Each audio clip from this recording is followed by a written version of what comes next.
Funding for This Is Nashville comes from you, our listeners, and Alliance Bernstein. Since 2019, employees have impacted our community by giving more than 5,000 hours of volunteerism in Middle Tennessee. AllianceBernstein.com. Alliance Bernstein is not affiliated with National Public Radio. I'm Khalil A. Colonna, and this is Nashville. Nashvillians will soon decide the fate of the city's second attempt at dedicating a portion of sales tax revenues to an improved transit system across Davidson County. A referendum where voters choose whether they are for or against the proposal appears on the ballot during early voting, which started yesterday and on November 5th.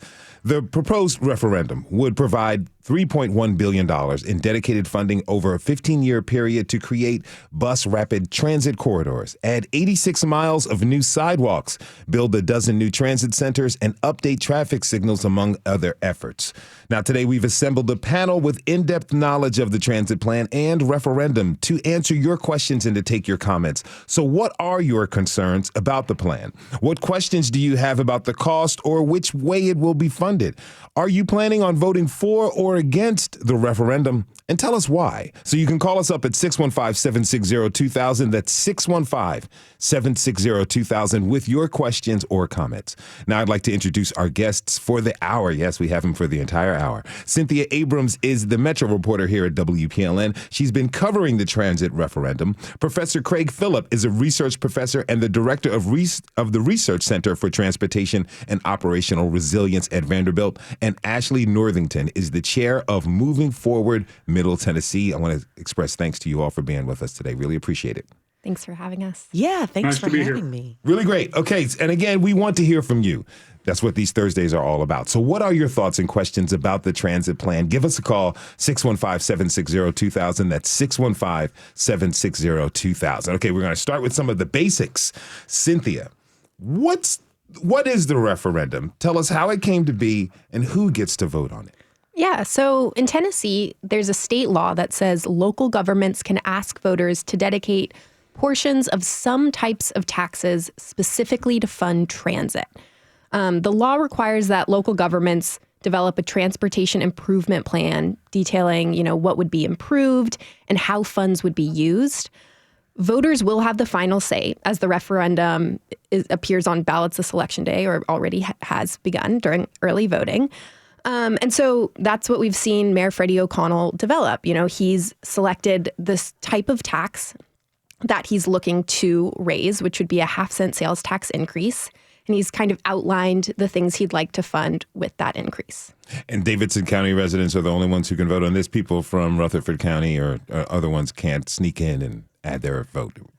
That's correct. It's only Davidson County voters, although, of course, it would have an impact on anyone who's spending time in Davidson County.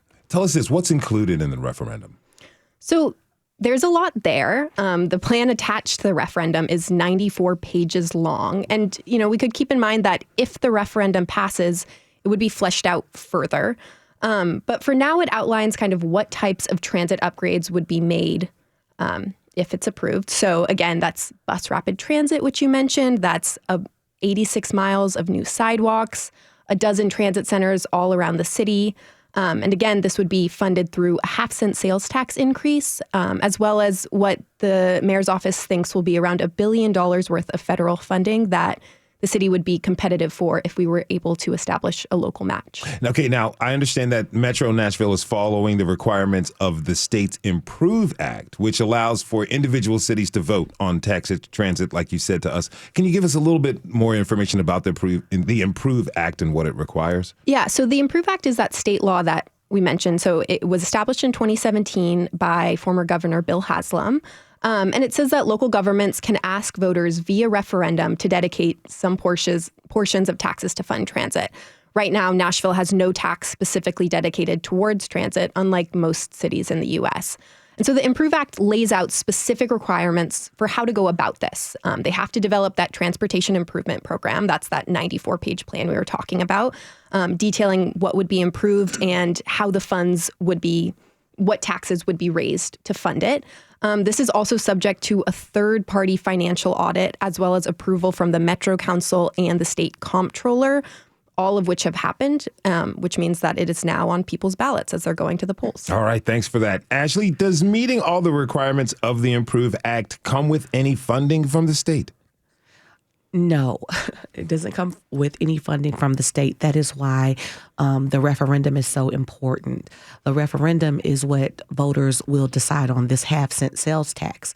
And if we decide that this is the way we want to invest in Nashville, we will have that dedicated funding stream to support those transit and transit infrastructure projects. All right. Now, Professor Phillip, adding and improving the transit referendum, approving it would raise the city's taxes by a half cent, as Cynthia had established earlier, and that would come from a dedicated source of funding for transit.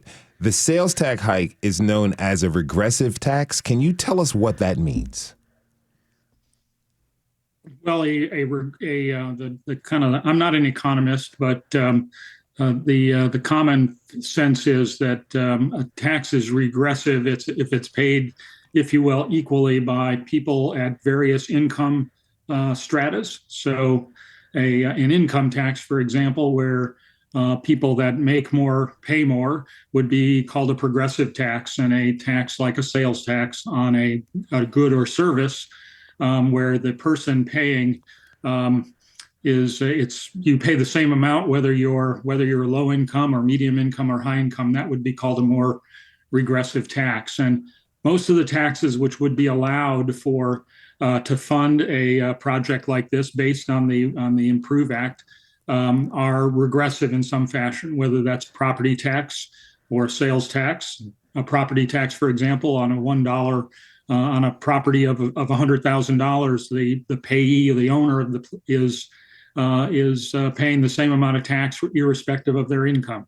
And likewise, the sales tax is got that character. There's no doubt about it. And that, unfortunately, or fortunately, depending on your perspective on taxes, was kind of a limitation of what taxes could be identified for the funding of this plan, as I understand it, based on the Improve Act. I should also point out, though, and it's been pointed out frequently by those when we're debating this, is that a sales tax is largely, or in this case for our city, is paid for more than half by people who don't live in our city. Think of all the tourists that are congregating on Lower Broad every single night of the year, and so in that sense, it's a less burdensome tax on the citizens of Davidson County than some other tax, which is going to be paid largely by the citizens themselves. All right, we have a call. The phone lines are lighting up. We asked you all to call, and you definitely delivered. We're going to go to Dee Marie in Nashville. Dee Marie, thank you so much for giving us a call. What's your question or comment? So I wanted to ask about the 0.5% sales tax. Is that going to, once it's instituted, if we vote it in, is that going to be a forever tax that we'll always be paying 0.5%, or does it go away? So I can answer that question. So the sales tax is it's brought, the Metro Council decides whether or not the sales tax will be sunset. So it will be in effect for as long as we have to pay for the funding for the developments that we are going to make in the community. And so we're looking at about 30 years to pay off all of the debt, all of those upgrades. And so at that 30-year mark, we'll make a decision then about whether or not that tax will be sunset. Dee Marie, let me ask you. There won't be a hard stop on it. No, we at 30 years, it will end the tax. At 30 years, that's when the debt will be paid off. And then council will make a vote about whether or not we want to make some additional improvements or whether or not it will be sunset.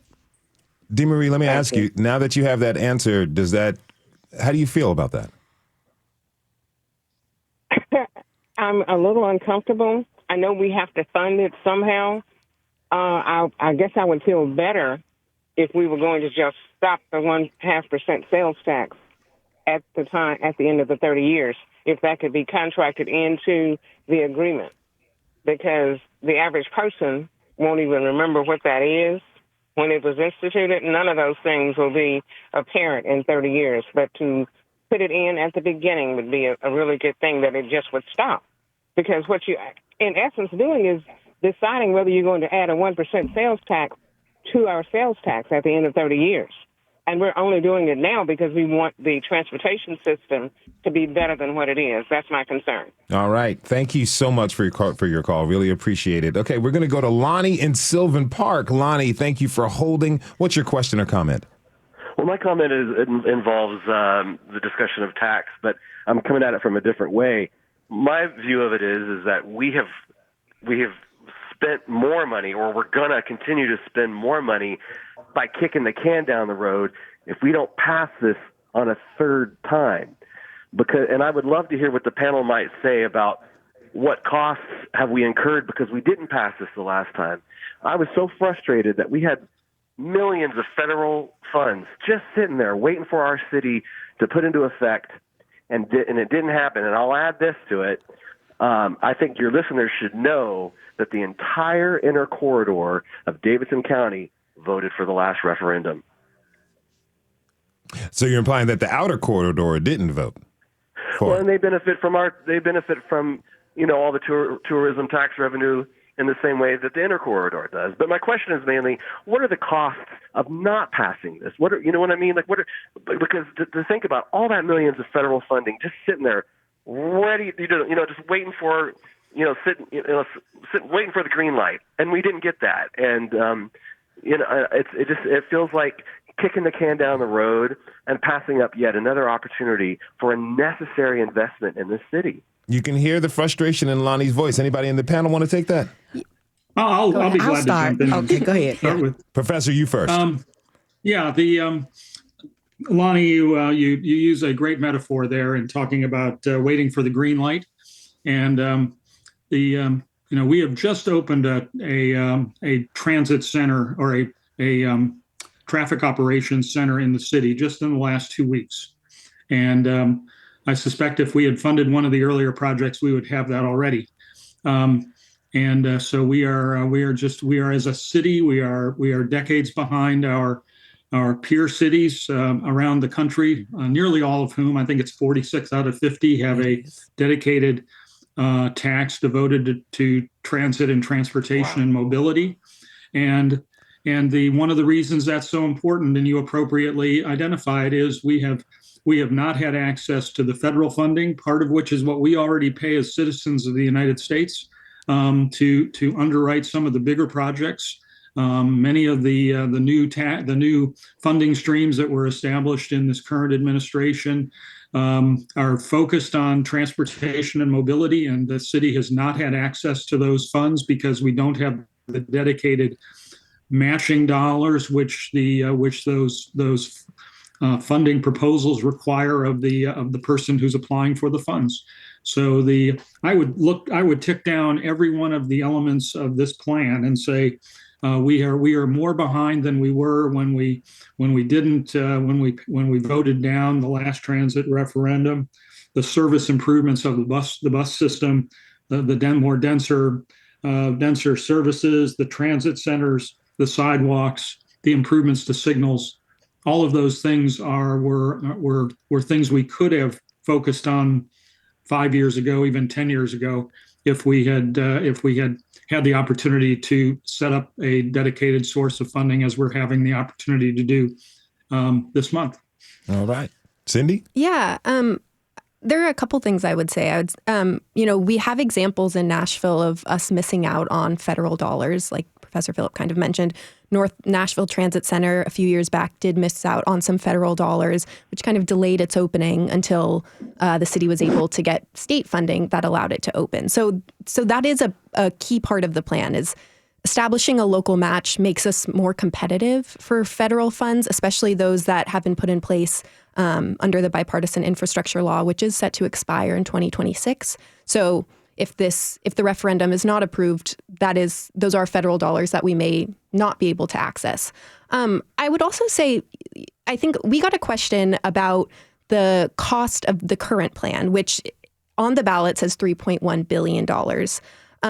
There's another number that's being batted around that came up in the required financial audit. That is a higher number, and that number factors in inflation. And I think that's something to consider, as since 2018, the last time a referendum was not approved, costs have increased. And so if this is delayed down the line, naturally, costs will be higher.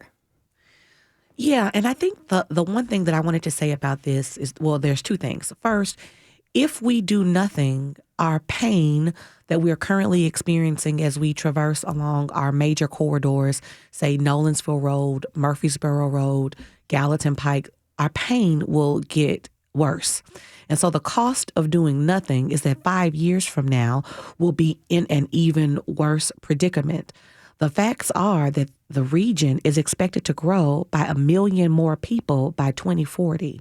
So the influx of people that we have coming into the region, coming into Davidson County, we cannot support all of that growth in population, getting them to and around the city with our current system. So we've got to do something about it to make it better. The other thing that I want to say is that those federal dollars aren't just sitting waiting for Nashville to get its act together to be used.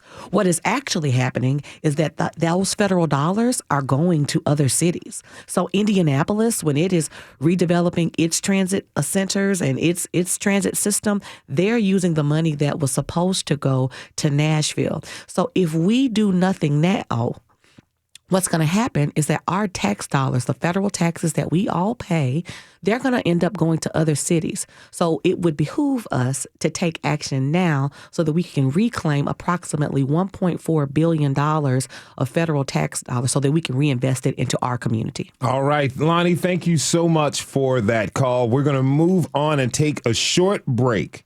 When we return, we're going to talk about some of the technical details that are included in the transit referendum. Give us a call. We have a call on hold. We're going to get to them as soon as we get back. We want to hear from you. Call us at 615-760-2000. That's 615-760-2000. We'll be right back. This is Nashville.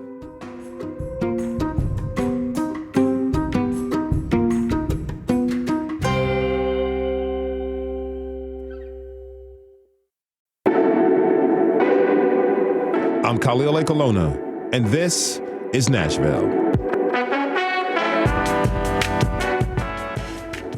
Right now, all the way up through Election Day, Davidson County residents will be voting on a transit referendum as proposed by Mayor Freddie O'Connell's administration. Now, before the break, we were talking about some of the basics of the plan. Taxes, anyone? Now, let's get into some of the nitty-gritty, the details of the plan with our panel of experts. And we want to hear from you. Give us a call to tell us how you're feeling about the transit plan. You can do that by dialing 615-760-2000 and answer what do you like about the new transit plan? What are your concerns? Are you planning on voting for or against the referendum? Let us know and tell us why. Again, you can call us at 615-760-2000. And I want to thank our panel for being here with us this hour. Cynthia Abrams with WPLN, Professor Craig Phillip with Vanderbilt, and Ashley Northington with Moving Forward of Middle Tennessee. All right, we've got someone on hold. Charlotte in Westmead has been on hold. Charlotte, thank you for holding. Tell us, what is your question or comment?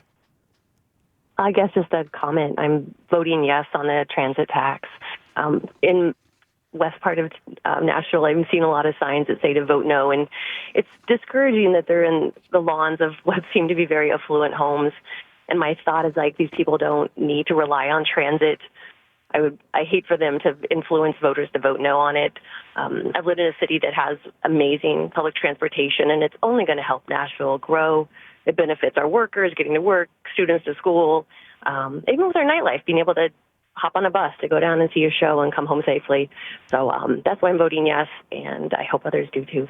Thank you. Hold on one second before you go, Charlotte. Have you talked to any of your neighbors who have the vote no placards on their lawns? I have not, because I would actually have to pull over and walk up their lawn.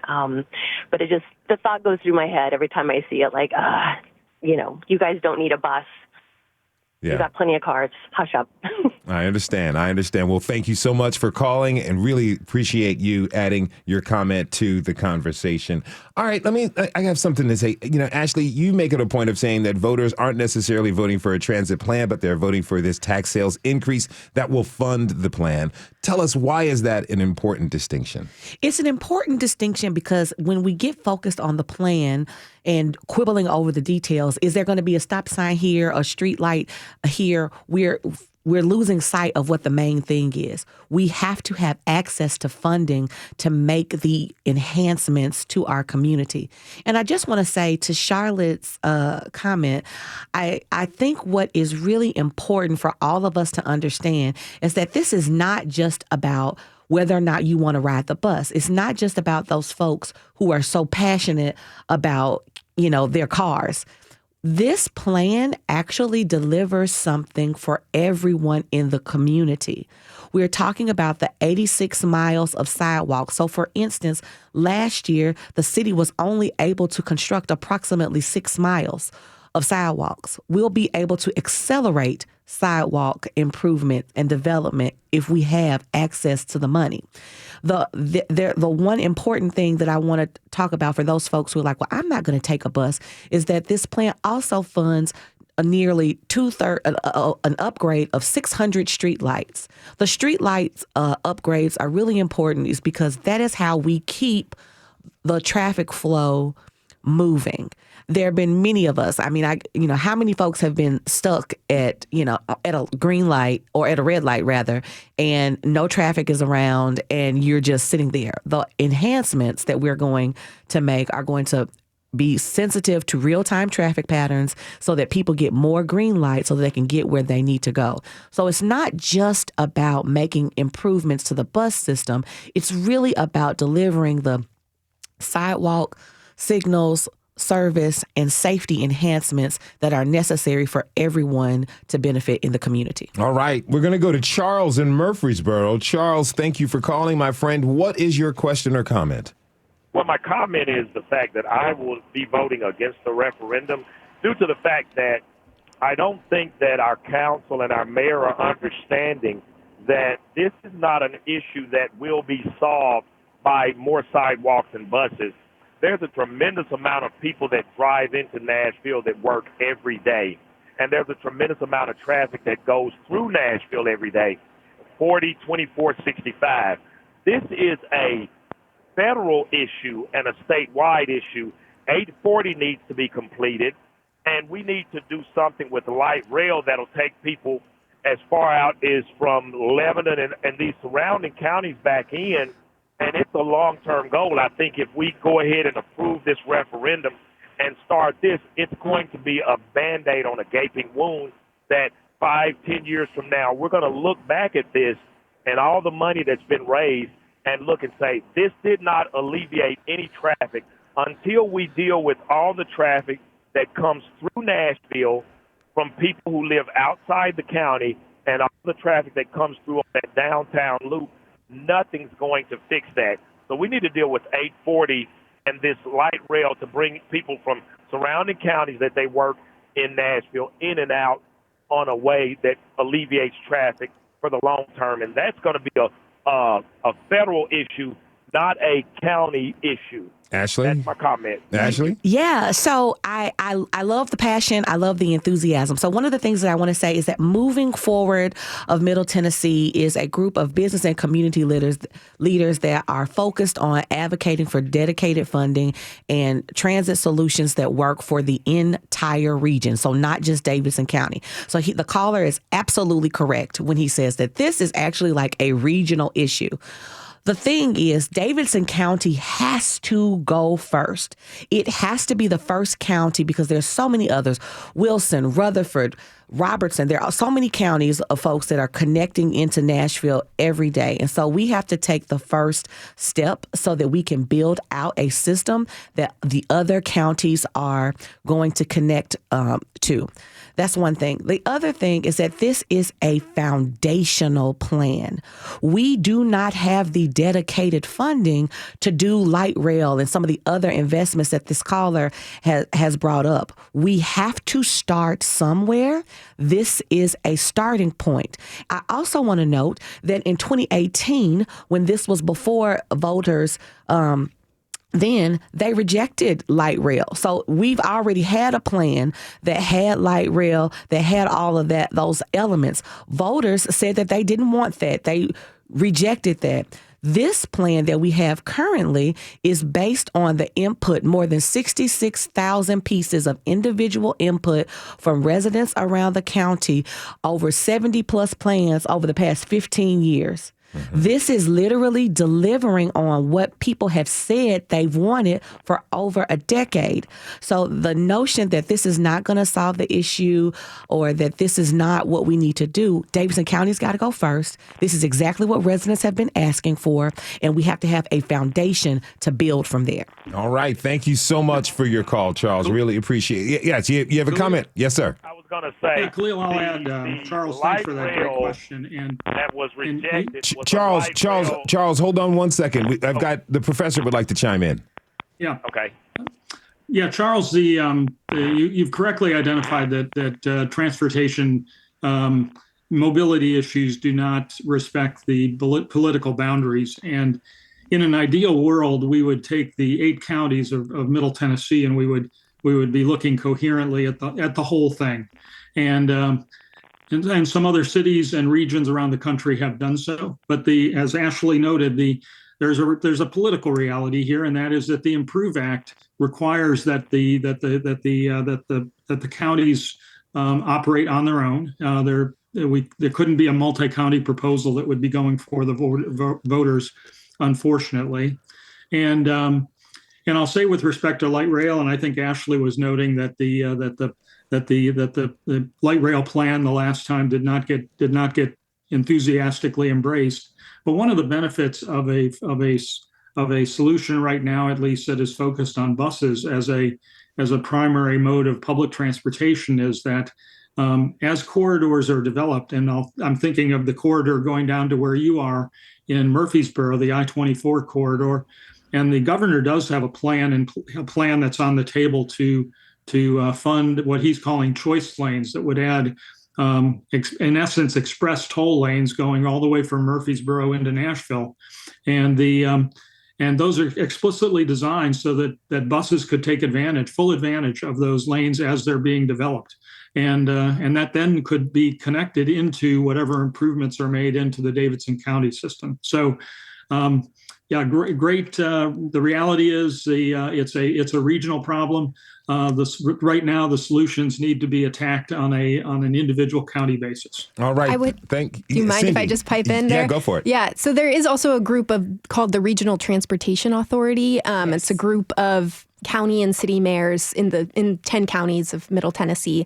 They considered this plan, and they did choose to endorse it, yes. of varying political backgrounds. And I think I spoke to a couple different mayors from different counties, and their outlook was kind of like desiring Nashville to improve their transit system so that residents of their counties can experience that when they're traveling into Nashville, and to down the line maybe plug in to kind of that system that Nashville would set up if the referendum were approved. All right. Thank you for that. And Charles, thank you so much for your call. We got other ones to get to, like Melanie in South Nashville. Melanie, thank you for calling. What's your question or comment? So I've always been told that Nashville's like a wagon wheel, and so we have our major corridors that come in, but we don't have very many roads that go around. But I'm an Uber driver, and I take people from Antioch to Brentwood all the time on Old Hickory Boulevard. And so just wondering if anybody's thought about the bus routes that need to go around town, not just in and out. Anyone? Happy to take that on, Khalil. Go for it, Professor. Yeah, well, one of the features of this plan is the creation of 12 transit centers, as I think was mentioned earlier, and how they expect the services that the WeGo provides related to those transit centers is that there will be many new bus routes that will connect those centers, and they're not in the downtown. So you are exactly right that one of the best things about Nashville is that we have 3 interstate highways that bisect our community. We're one of the 4 or 5 different metro areas in the country that have that both blessing and curse.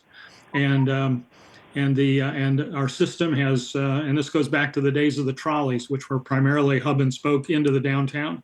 But it's been true of our road system, and trying to create a transit network that can work against that is a challenge, and the creation of transit centers and the funding to create new bus routes that will connect one transit center to another is an important feature of the plan.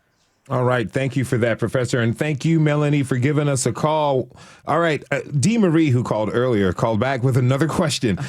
She asked, where can people find out what bus stops are going to be added so they know if it will benefit them? Where is that information available? Yeah, it's online. You can go to transit.nashville.gov and you can look at the improvements where the upgraded bus shelters will be, where the upgraded stoplights will be. Transit.nashville.gov, and you can play around with it to see where it is in every community. Okay, we're going to go to Richard in Clarksville. Richard, thanks you for calling. What is your question or comment? Well, I'm a 36-year former employee at Public Works, so I'm very familiar with the situation. And I'm not going to repeat some of the things that have been talked about regionally because they're exactly right. All of the arterials and all of the interstates are pretty much built out to the right-of-way. So what you do in Nashville, you can only do so much. My question is, years ago when they built 840, there was also a northern loop. Why wasn't that loop ever completed? And is the plan still in place? And could it possibly be built? Because if you're coming from the north, from 65, from 24, you have to come all the way through Nashville to go east or west. And that's my question. If someone could possibly talk about that, I'd appreciate it. Thank you. Thank you for calling, Richard. Anyone? So that question is best posed to the Tennessee Department of Transportation.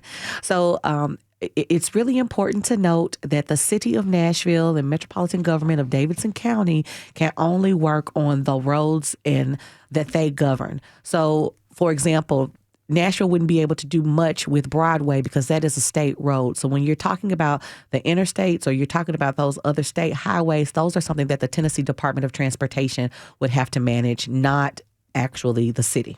All right. Thank you so much. Thank you, Richard, for calling. Okay, if you're just tuning in, this is Nashville, and I'm your host, Khalil Ekalona. It's your turn to talk, and we're talking this hour about the transit referendum, and we want to hear from you, so give us a call, 615-760-2000, 615-760-2000. You know what? We were going to go to a call, but we're going to take a break really quick. We have 2 calls on the line, more people calling. Please hold. We will be back with you. Okay, when we come back, we're going to try to talk about some of the opposition to the transit plan and find out if you're for or against it. Again, call us at 615-760-2000 and tell us how you feel. Stay with us. This is Nashville.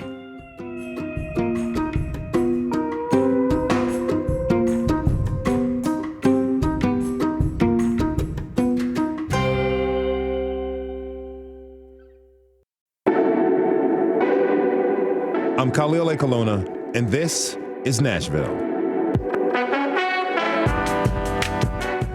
Today we are talking about the transit plan that Davidson County residents will soon approve or decline.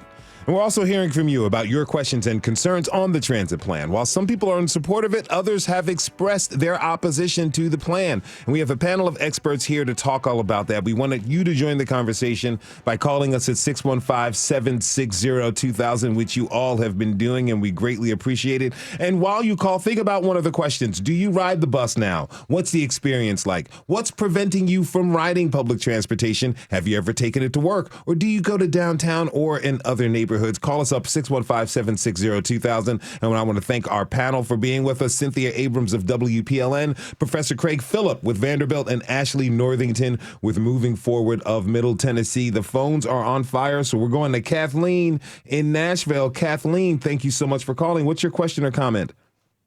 Well, first, thank you so much for presenting this. It's very timely, and I joined specially today and made this a kind of a must-listen as I prepare to vote. But my question for the group is, who is going to be managing this project from an infrastructure point of view? We have had nothing of this kind of scope in Nashville, and I'm concerned about how this project is going to be managed over the next 15 years. Thank you. So there will be an umbrella team or an action team within the mayor's office that will manage the implementation and rollout of this plan over the next 15 years. There will also be elements of that plan that will be directly managed by WeGo. And then, as you may know, we have a new Nashville Department of Transportation, and that Nashville Department of Transportation will be managing certain aspects. But overall, there will be a team within the mayor's office that's going to manage that rollout. Kathleen, how do you feel hearing that news? Well, I think it's just the typical answer I expect to hear. I'm kind of hoping that they're going to bring in some ringers from the outside of the state of Tennessee who have experience in not only implementing a transportation plan, but growing one. We've got some very serious concerns and issues about how we're going to actually accomplish a lot of these plans. And that goes beyond sidewalks and, it goes beyond the inner corridor versus the outer corridor. So Diana Alacron, who is leading the Nashville Department of Transportation, is not a Tennessee resident. She is an expert in her field. Michael Briggs, who is in the mayor's office right now, is also an expert in this field of planning and transportation. So in Nashville, I've been on these trips. I've been on these information gathering missions where we have studied and looked at cities across the country to find out what has worked, what hasn't worked. So trust me, the people who are national experts in their fields have been working with the folks right here in Nashville to build out this plan and think about what might be ahead in the future. All right. Thank you so much for giving us call. I'm sorry. Go ahead, Professor. Yeah. Thanks, Khalil. Kathleen, you're spot on. This is a big, ambitious program, and I think we are benefiting from the fact that the previous mayor formed the Nashville Department of Transportation, which was not a unit of city government beforehand. And the elements that are incorporated in this plan, whether it be sidewalks, signals, the transit centers, the complete streets, each of those they were spread out among different departments in the city.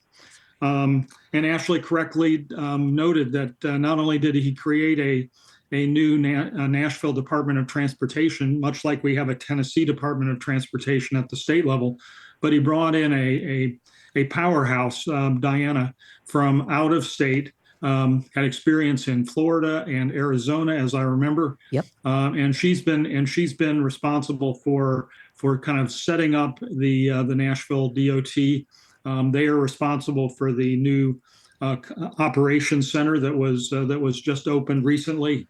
And I take a lot of. I'm really excited that we have the kind of the organizational infrastructure in place to take on the different aspects of this, because previously they were spread out among city elements of city government. All right. I would also just note that the kind of the nature of Nashville being behind a lot of our peer cities and in transit is that there are opportunities to look towards those cities. I sat in on a virtual session a couple months ago that was southeastern cities sharing their experience of developing bus rapid transit, a component of this plan.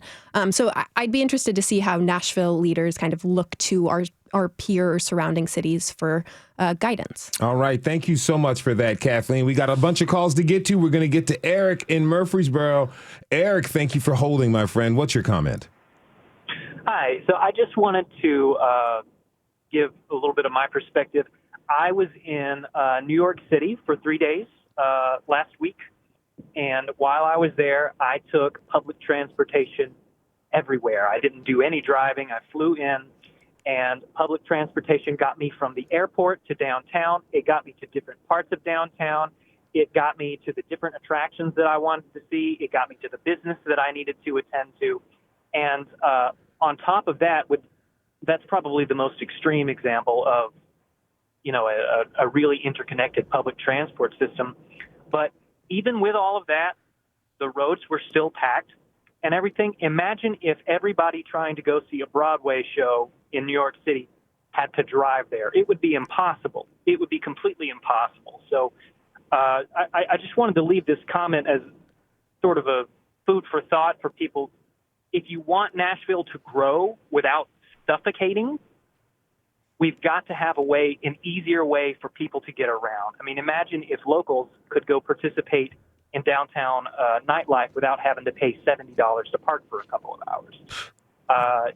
Just having an easier, more walkable, an easier to get to bus station would just severely create room for growth in our city that is probably going to impact all areas of life. That's my comment. Thank you so much for giving us that comment, Eric. Really appreciate it. And I feel you on the $70 parking for 2 hours. It's a problem. All right, we're going to move on to Daniel in Sylvan Park. You've been holding for a while, Daniel. Thank you so much for giving us a call. What is your question?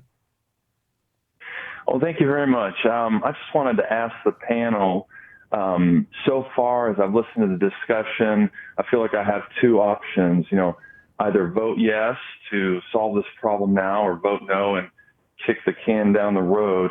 What my question is what are the other options? What are other sources of funding? What are other policy solutions? Because I may be for this policy, but I need to judge it in the context of other solutions. Interesting question. Anyone? Well, I'll respond to that. In the short run, if we vote this down, we will continue to make modest improvements in all the areas that the plan identifies. We'll continue to they have a list of the high priority sidewalks, for example, to create in the city, and instead of doing 10 miles or 15 miles a year, we'll do 1 or 2 as we've been doing recently. With the signalization, we have an operations center established, but instead of being able to go after 600 signal intersections and get that done in a relatively short time frame, we will do that over probably multiple decades. So there is no short-term kind of alternative. The things that are identified in the plan will. Some of them we'll never get to because, as I think Ashley previously noted, a significant chunk of the federal funding that would help us to turbocharge some of these projects are simply not available to Nashville without this. So so we can't get access to part of it. We can't. There's no kind of middle ground, I guess, is the reality here. All right. Thank you so much for that, Professor. And thank you, Daniel, for giving us a call. We're going to move over to Denise in Nashville. Denise, thanks for holding. What is your question or comment? Hi, Khalil. Thank you for having me. So I moved here from the Boston area at the end of the year 2000. And from 2004 till 2011, I got around the city without a vehicle. And so I got to experience a lot of things firsthand. And I am 100% for this referendum. It's a 0.5 cent tax.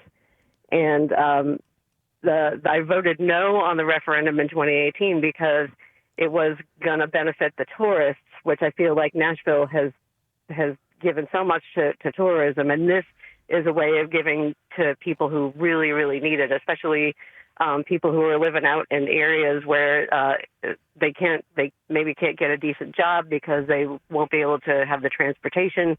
And I want to remind people that somebody who doesn't have a vehicle, it doesn't make them a subhuman, less of a person. People who don't have a vehicle, it's their personal choice a lot of times, or they have a disability or whatever. It doesn't make them any less of a human being, and they deserve all the dignity that everybody else has. Thank you. Thank you, Denise. And here on that, I lived in Los Angeles for 13 years and rode the bus for 12 of them. So I understand how that goes. Okay, we're moving on to Pat in Nashville. Pat, thank you for calling. What is your question or comment, my friend? Yeah, I wanted to just echo what I believe Denise was just saying. We just met somebody that's epileptic and can't drive around Nashville, and now she's going to be leaving the city. So here's kind of a personal anecdote. But I was actually calling to verify some information, and maybe the professor hit on this earlier. When we pass this transit tax, it opens the door for an evolving, transit solutions, because so much federal government money that could be used here the first thing we have to do is check some of these boxes. And I heard that from some organizers in my neighborhood, and I wanted to verify that that's true. There's a pool of money that can help us further someday, but we need this as a first step. That is, Pat, thanks for the question and comment, and that is exactly right. Excellent. Thank you so much, Professor, and thank you, Pat. Okay, we're going from one Pat in Nashville to another Pat in Nashville. Pat 2 in Nashville. What's your question or comment, my friend? This is Pat Meadows. Are you asking me? Yes, Pat Meadows. Thank you for calling us. What do you have to share with us? I'm just wondering why we want to begin construction of additional sidewalks and bike lanes and bus routes before we see what the Planning Commission proposes on increased multifamily housing. So we need to know where those and where the infrastructure needs to be. Okay, so are you asking why are we making this plan for new bike lanes, bus lanes, and sidewalks before we understand what we're doing with new housing developments? Correct. All right. Anyone in the panel? I think some of it goes hand in hand. There are existing streets where there are homes. I rode the bus with a bus rider a couple weeks ago, and he has very easy access to his line along Nolensville Pike, but his street, which is a couple blocks away from that bus shelter, doesn't have a sidewalk, and it's something he feels very unsafe about and actually doesn't ride with his kids because of it. So I think the plan would address some concerns of residents like that, where there is existing housing, but maybe a lack of safety measures or bike lanes or sidewalks. There's another element of this plan that does start to identify certain areas for transit-oriented development. So areas kind of around transit centers that they would maybe be eyeing to acquire some land for potential affordable housing development, something that we've seen in other southeastern cities as part of their kind of affordable housing and transit developments. All right. Yeah, I just want to add, I don't think we need to wait anymore because we've already experienced the growth. We have already experienced the pain that it takes to get in and around our city. So I think what this plan is aiming to do is address the current pain with an eye towards the future. So Nashville, I'm a fourth generation Nashvillian. Been here a long time. My family's been here a long time. And I know this Nashville that we live in today is not the Nashville that I grew up in. We have grown and the city has changed dramatically. So we have to address what is currently so that we can have an eye towards the future. Again, this is a foundational plan. All right. Thank you so much for for your call and question, Pat. Okay. Last two questions I want to address to the panel. I only have about just barely 2 minutes left, a minute and a half. This is not this automatic build it, they will ride situation. What is the city doing to kind of market this plan to prospective riders? I can jump in there quickly, and one of the things that WeGo offers businesses in the community is the opportunity to underwrite transit passes for their employees, and they've made that much easier to do. They have a phone app now, and I think we'll see a turbocharging of that program that WeGo has had for a while, and we'll see businesses begin to get on board to support this plan, not only with their words, which they've already done through the Chamber of Commerce, but with their actions. And somebody mentioned earlier the high cost of parking. It's only going to make it more imperative and of interest to employers to look for ways to avoid the massive costs that they're experiencing to try to let their people park. So that's a really important aspect, I think. Okay, one last question, and I've got barely 45 seconds for this wrap up. Really quick, Cynthia, a lot of information we took in. What's one thing you want listeners to take away from this show? I think to have the information. I would urge you to head to wpln.org/transit to read our explanatory coverage or read the plan itself. It's 94 pages, but I've read it. And you can too, to just kind of see how you feel about this plan before heading to the polls. And I have to support that. Check it out. It's a fully comprehensive list of everything that you all need to know about this. Ashley. Early voting is now October 16th through the 31st. If you like what you heard, tell 5 people about it and vote for on November 5th. Professor, really quick, what would you like people to take away from this episode? Go and vote for it. Go and vote for it. Okay, I want to thank our guest, Cynthia Abrams, Metro reporter from WPLN News, Professor Craig Phillip. He's a research professor and director of the Research Center for Transportation and Operational Resilience at Vanderbilt, and Ashley Northington, who is the chair of Moving Forward Middle Tennessee. Thank you all for being here, and thank you all for calling, and thank you all for tuning in this hour. This is Nashville is a production of Nashville Public Radio. Today's episode was produced by Mary Mancini. It was directed by Tasha A.F. Lemley. Our technical director and board operators, Liv Lombardi. The masterminds behind our theme music are LaRange and Namir Blade. You can listen back at thisisnashville.org or wherever you get good podcasts. And the conversation doesn't end here. You can tweet us at This Is Nashville. You can find us on Instagram or fill out our quick survey online, or you can also call us and leave us a message, 615-751-2500. This is Nashville. I'm Khalil Ekalona. We'll see you tomorrow, everybody. And just like the famous line from a great movie called Fear of a Black Hat, if you take that bus, you get there. Be good to each other, Nashville.